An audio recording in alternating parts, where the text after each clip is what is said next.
Samuel അധ്യായം 9. ദാവീദും മെഫിബോശത്തും.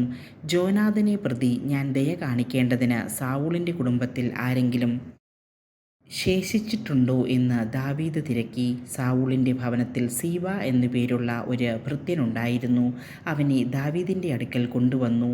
"നീയാണോ സീബ?" ദാവീദ് ചോദിച്ചു. "അതെ, അടിയൻ തന്നെ," അവൻ മറുപടി പറഞ്ഞു. രാജാവ് അവനോട് ചോദിച്ചു, "ഞാൻ ദൈവത്തോട് വാഗ്ദാനം ചെയ്തതുപോലെ ദയ കാണിക്കേണ്ടതിന് സാവൂളിൻ്റെ കുടുംബത്തിൽ ഇനി ആരുമില്ലേ? ജോനാഥന് ഒരു മകനുണ്ട്, അവൻ മുടന്തനാണ്." സീബ പറഞ്ഞു. "അവനെവിടെ?" രാജാവ് ചോദിച്ചു. "അവൻ ലോദേബാറിൽ അമീയേലിൻ്റെ മകൻ മാഹീറിൻ്റെ വീട്ടിലുണ്ട്." സീബ പറഞ്ഞു. അപ്പോൾ ദാവീദ് ലോദേബാറിൽ അമീയേലിൻ്റെ മകൻ മാഹീറിൻ്റെ വീട്ടിലേക്ക് ആളയച്ച് അവനെ വരുത്തി. സാവൂളിൻ്റെ മകനായ ജോനാഥൻ്റെ മകൻ മെഫിബോശത്ത് ദാവീദിൻ്റെ അടുക്കൽ വന്ന് സാഷ്ടാംഗം നമസ്കരിച്ചു. മെഫിബോശത്ത് ദാവീദ് വിളിച്ചു. "അടിയനിതാ." അവൻ വിളി കേട്ടു. ദാവീദ് അവനോട് പറഞ്ഞു, "ഭയപ്പെടേണ്ട, നിന്റെ പിതാവായ ജോനാഥനെ പ്രതി ഞാൻ നിന്നോട് ദയ കാണിക്കും. നിന്റെ പിതാമഹനായ സാവൂളിൻ്റെ ഭൂമിയെല്ലാം ഞാൻ നിനക്ക് മടക്കിത്തരും.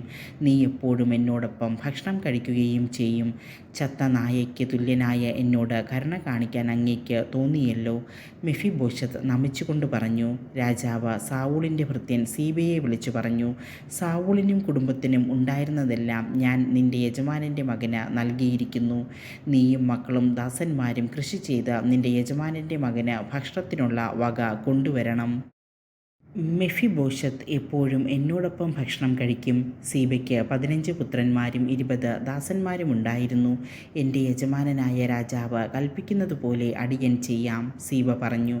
അങ്ങനെ രാജാവിൻ്റെ പുത്രന്മാരിൽ ഒരുവനെപ്പോലെ മെഫിബോശത്ത് ദാവീദിൻ്റെ മേശയിൽ ഭക്ഷിച്ചു പോന്നു. മെഫിബോശത്തിന് ഒരു കൊച്ചുമകനുണ്ടായിരുന്നു, മീക്ക. സീബയുടെ വീട്ടിലുണ്ടായിരുന്നവരെല്ലാം മെഫിബോശത്തിൻ്റെ ദാസന്മാരായി തീർന്നു. അങ്ങനെ മെഫിബോശത്ത് ജെറുസലേമിൽ പാർത്ത് എപ്പോഴും രാജാവിൻ്റെ മേശയിൽ ഭക്ഷണം കഴിച്ചു പോന്നു. അവൻ്റെ 2 കാലിനും മുടന്തായിരുന്നു.